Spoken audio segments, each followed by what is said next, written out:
اس مشرکانہ video کے نیچے آپ نے لکھا ہے کہ اقبال نے صحیح کہا تھا کہ یہ مسلمان ہیں جنہیں دیکھ کے شرمائے یہود۔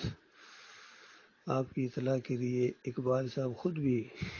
قبر پرستی کے اتنے شیدائی تھے کہ آپ حیران ہوں گے وہ واقعہ سن کے، جو ان کا خود بیٹا جسٹس اقبال، جاوید اقبال بیان کرتا ہے کہ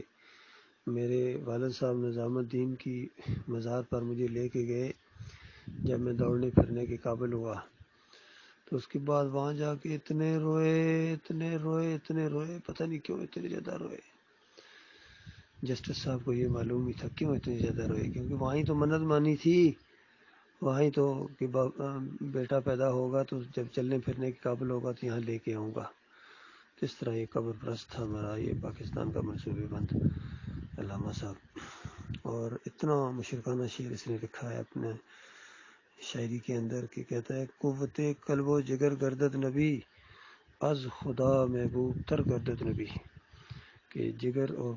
قلب کی قوت بن جاتا ہے نبی اس وقت، یہ مومن بہت مضبوط ہو جاتا ہے جب نبی اللہ کی ذات سے زیادہ پیارا ہو جاتا ہے۔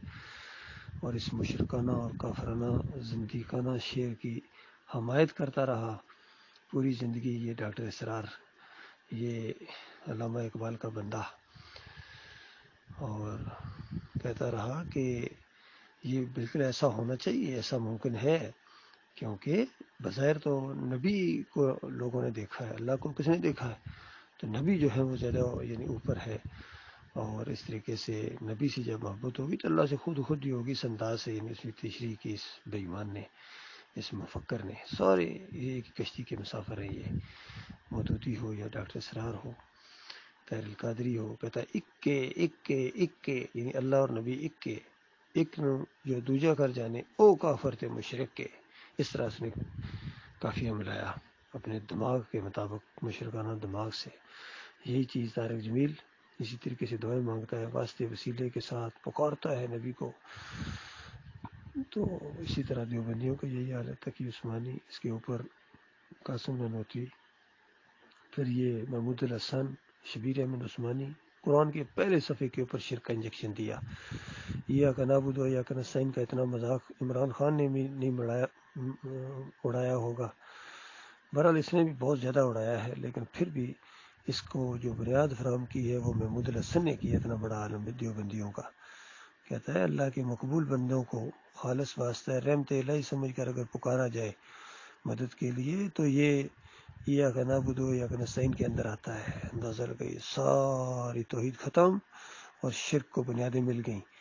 کہ اللہ کے جو پیارے بندے ہوتے ہیں ان کو مدد کے لیے پکارو، تو یہ اللہ ہی کو پکارنا ہے۔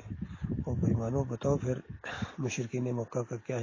جرم تھا؟ ابراہیم علیہ السلام ہی کو تو پکارتے تھے، پیاروں کو تو پکارتے تھے، مقبول بندوں کو پکارتے تھے، اللہ نے ان کو کافر اور مشرک کہا۔ تو آج یہ یا علی مدد کے ہیں، یا رسول مدد کے ہیں، یہ مومن کیسے ہو گئے؟ یہ بالکل وہی شرک ہے،